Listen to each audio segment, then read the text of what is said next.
13/5/2026 રોજ લીંબાયત પોલીસ સ્ટેશનના મારુતિનગર સર્કલ નીલગિરી સર્કલ તરફ જતા જે મેઇન રોડ આવે છે ત્યાં હિન્દ ટી સ્ટોર કરીને આવે છે ત્યાં આશિફ ખાન ઇશરત ખાન પઠાણની હત્યા થઈ હતી જેની ઉંમર 26 વર્ષ છે।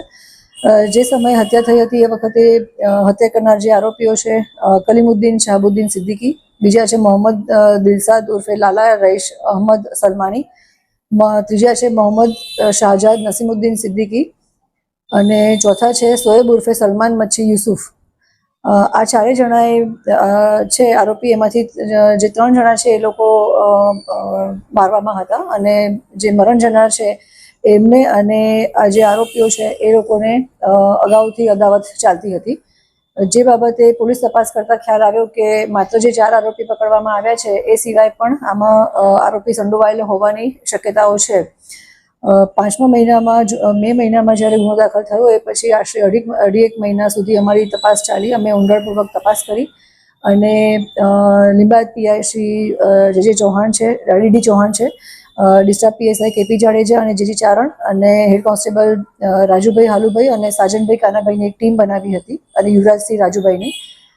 આ ટીમે ઊંડાણપૂર્વક તપાસ કરી અને મહેનત કરી અને અમારા ત્યાં એક સાયોગિક પુરાવા, સાયન્ટિફિક પુરાવા અને ટેકનિકલ પુરાવાના આધારે જે મેઇન આરોપી છે એનું સંડોવણી આવી અને એ સંડોવણીને જ્યારે અમારે સાયન્ટિફિક પુરાવાના રૂપમાં લેવાની હતી તો અમે લોકોએ જે આરોપી છે જે ઓલરેડી લાજપોર જેલમાં હતા એમનું પણ જેલમાં જઈ અને ઇન્ટ્રોગેશન કર્યું।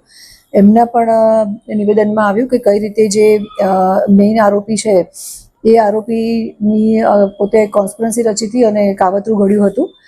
જે આરોપી છે મોહમ્મદ હાસિમ કબૂલ અહેમદ સિદ્દીકી, જે લિંબાયતમાં રહે છે, મૂળ યુપીનો છે અને એમનો એસડીએસ ટેસ્ટ પણ કરાયેલો હતો। આરોપીઓને પણ એસડીએસ ટેસ્ટ કરાવ્યો હતો અને પોલિગ્રાફિક ટેસ્ટના આધારે સાયન્ટિફિક પુરાવાના આધારે અમને એક લાઈન મળી હતી અને બીજા સાયોગિક પુરાવા અને ટેકનિકલ અને સાયન્ટિફિક પુરાવાથી અમે લોકોએ આજે જે મેઇન આરોપી જેણે કાવતરું ઘડ્યું છે એ મોહમ્મદ આસિફ કબૂલ અહેમદ સિદ્દીકીને અટક કર્યો છે।